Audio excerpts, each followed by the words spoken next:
Chapter number 2 का objective यानी समाजवाद एवं साम्यवाद पे चलेंगे। इसका ऑब्जेक्टिव क्वेश्चन को सारा हम डील करेंगे। बहुत ही शानदार क्वेश्चन, अब यहाँ पे आने का प्रयास करिए। बहुत ही शानदार क्वेश्चन है ये। चलिए तो इस क्वेश्चन पर आने का प्रयास करिए। आप लोग जो है थोड़ा सा देखने का भी प्रयास करिए। बहुत ही आसान तरीका से इनका सारा ऑब्जेक्टिव को हम क्लियर करेंगे आप लोगों के समक्ष में। चलिए यहाँ पे अब इस क्वेश्चन को देखिए। पहला नंबर क्वेश्चन पे आ जा चुके हैं। करा रूस में जार का क्या अर्थ होता था। रूस में जार का अर्थ रूस का सम्राट होता था। ऑप्शन नंबर डी को टिक करिएगा। ऑप्शन नंबर डी को टिक करिएगा। बहुत ही शानदार क्वेश्चन। चलिए नेक्स्ट क्वेश्चन पर आने का प्रयास करते हैं। अब इस क्वेश्चन पर जरा से देखने का प्रयास करिए। करा रूस में कृषक दास प्रथा का अंत कब हुआ। 2017 में यह क्वेश्चन पूछा गया है। रूस में कृषक दास प्रथा का अंत जो हुआ था 1861 ईस्वी में हुआ था। ऑप्शन नंबर ए को टिक करिएगा। 1861 ईस्वी में हुआ था। चलिए नेक्स्ट क्वेश्चन पाने का प्रयास करिए। अब इस क्वेश्चन पर जरा से देखने का प्रयास करिए। करा कि ब्रेस्ट लियोट की संधि किन देशों के बीच हुई थी। 2024 और 2018 में यह क्वेश्चन पूछा गया। किन देशों के बीच हुई थी। रूस और जर्मनी के बीच हुआ था। ऑप्शन नंबर डी को टिक करिएगा। रूस और जर्मनी के बीच हुआ था। चलिए नेक्स्ट क्वेश्चन पाने का प्रयास करिए। अब इस क्वेश्चन को जरा से देखने का प्रयास करिए। कहा निम्नलिखित में से किसे समाजवाद के संस्थापक के रूप में जाना जाता है। किसे समाजवाद के संस्थापक के रूप में जाना जाता है। 2018 में यह क्वेश्चन पूछा गया है। यानी कार्ल मार्क्स को समाजवाद के संस्थापक के रूप में जाना जाता है। ऑप्शन नंबर डी को टिक करिएगा। बहुत ही ये शानदार क्वेश्चन था। चलिए अब नेक्स्ट क्वेश्चन पर आते हैं। इस क्वेश्चन पर जरा से देखने का प्रयास करिए। समाजवादी घोषणा पत्र के लेखक थे। 2018 में यह क्वेश्चन पूछा गया है। समाजवादी घोषणा पत्र के लेखक थे ये जो था लेनिन था। नहीं, ऑप्शन नंबर डी को देखिएगा। कार्ल मार्क्स और एंगल्स था। ऑप्शन नंबर डी को टिक करिएगा। कार्ल मार्क्स और एंगल्स था। चलिए बहुत ही बढ़िया। अब यहाँ पे देखिए इस क्वेश्चन को जरा सा देखिए। बहुत ही वीवीआई ये क्वेश्चन है। कई बार एग्जाम में पूछा जा चुका है। कहा दास कैपिटल का प्रकाशन किस वर्ष हुआ। 2020 में ये क्वेश्चन पूछा गया। दास कैपिटल का प्रकाशन जो हुआ था 1867 ईस्वी में हुआ था। ऑप्शन नंबर सी को टिक करिएगा। इसको तो ऑप्शन नंबर सी को टिक करिएगा। बहुत ही शानदार क्वेश्चन। चलिए अब नेक्स्ट क्वेश्चन पाने का प्रयास करते हैं। हम इस क्वेश्चन पर जरा सा देखने का प्रयास करिए। बहुत ही शानदार क्वेश्चन है। कार्ल मार्क्स का जन्म कहाँ हुआ था। 2021, 2012 और 2014 में यह क्वेश्चन पूछा गया। कार्ल मार्क्स का जन्म जर्मनी में हुआ था। कार्ल मार्क्स का जन्म कहाँ पे हुआ था। जर्मनी में हुआ था। ऑप्शन नंबर बी को टिक करिएगा। कार्ल मार्क्स का जन्म जर्मनी में हुआ था। चलिए इस क्वेश्चन पाने का प्रयास करिए। बहुत ही शानदार ये क्वेश्चन है।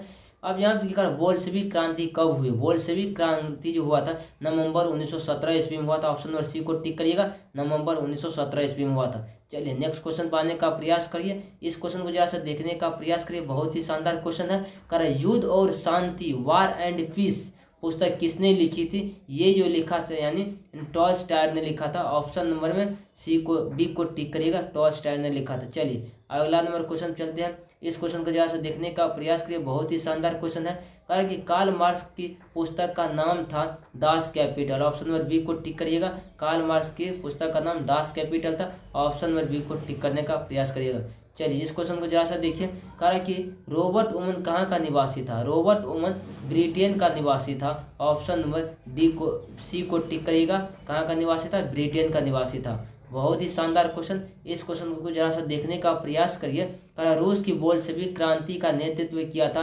2021 और 2022 में यह क्वेश्चन पूछा गया। रूस की बोल्शेविक क्रांति का नेतृत्व किया था लेनिन ने किया था। ऑप्शन नंबर सी को टिक करिएगा। लेनिन ने किया था। बहुत ही शानदार क्वेश्चन। चलिए अब इस क्वेश्चन पाने का प्रयास करिए। कारण कि समाजवादी शासन का पहला प्रयोग कहाँ हुआ था। 2020 और 2022 में यह क्वेश्चन पूछा गया। समाजवादी शासन का पहला प्रयोग जो हुआ था ये रूस में हुआ था। कहाँ पे हुआ था। रूस में हुआ था। ऑप्शन नंबर ए को टिक करिएगा। बहुत ही शानदार क्वेश्चन है। चलिए नेक्स्ट क्वेश्चन पाने का प्रयास करते हैं। इस क्वेश्चन को जरा से देखने का प्रयास कीजिए।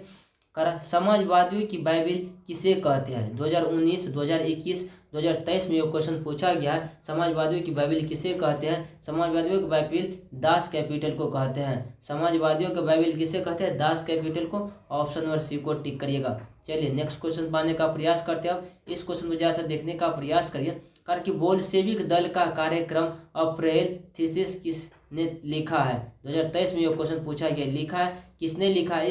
लेनिन ने लिखा है। ऑप्शन नंबर सी को टिक करिएगा। कौन लिखा है। लेनिन लिखा है। बहुत ही शानदार क्वेश्चन है। इस क्वेश्चन को देखने का प्रयास करिए। अब यहाँ पे आने का प्रयास करिए। करा रूस में अल्पमत वाला दल क्या कहलाया। रूस में अल्पमत वाला दल क्या कहलाया। 2023 में यह क्वेश्चन पूछा गया। मेंशेविक कहलाया। ऑप्शन नंबर बी को टिक करिएगा, मेन से भी कहला है। चलिए शानदार क्वेश्चन आप देखिए, यहाँ पे देखने का प्रयास करिए। अब करा कि रूस में प्रतिनिधात्मक संस्था डेमा का गठन कब हुआ? कब हुआ था गठन? 1905 ईस्वी में हुआ था। ऑप्शन नंबर सी को टिक करिएगा, 1905 ईस्वी में हुआ था। बहुत ही शानदार क्वेश्चन है। चलिए अब इस क्वेश्चन पाने का प्रयास करिए जरा सा। करा किस संधि के तहत रूस प्रथम विश्व युद्ध से बाहर हो गया? 2023 में यह क्वेश्चन पूछा गया। करा किस संधि के तहत जो है ना रूस जो है प्रथम विश्व युद्ध से बाहर हो गया था? किस संधि के बाद? थोड़ा सा 1 मिनट देखने का प्रयास करिए इस क्वेश्चन को जरा सा, उसके बाद जो है आप लोग समझने का भी प्रयास करिएगा। टेक्निकल इशू बीच बीच में आ जाते हैं। यहाँ आप देखिए कह रहा कि किस संधि के तहत, कह रहा किस संधि के तहत रूस प्रथम विश्व युद्ध से बाहर हो गया? 2024-23 में यह क्वेश्चन पूछा गया, किस युद्ध से बाहर हो गया था? ये जो हुआ था यानी ब्रेस्ट लियो की संधि से। ऑप्शन नंबर बी को देखिएगा, ब्रेस्ट लियोक्स की संधि से अलग हुआ गया था। ऑप्शन नंबर बी नंबर को टिक करिएगा। बहुत ही शानदार क्वेश्चन है। चलिए अब नेक्स्ट क्वेश्चन पाने का प्रयास करते हैं। अब इस क्वेश्चन को जरा सा देखिए।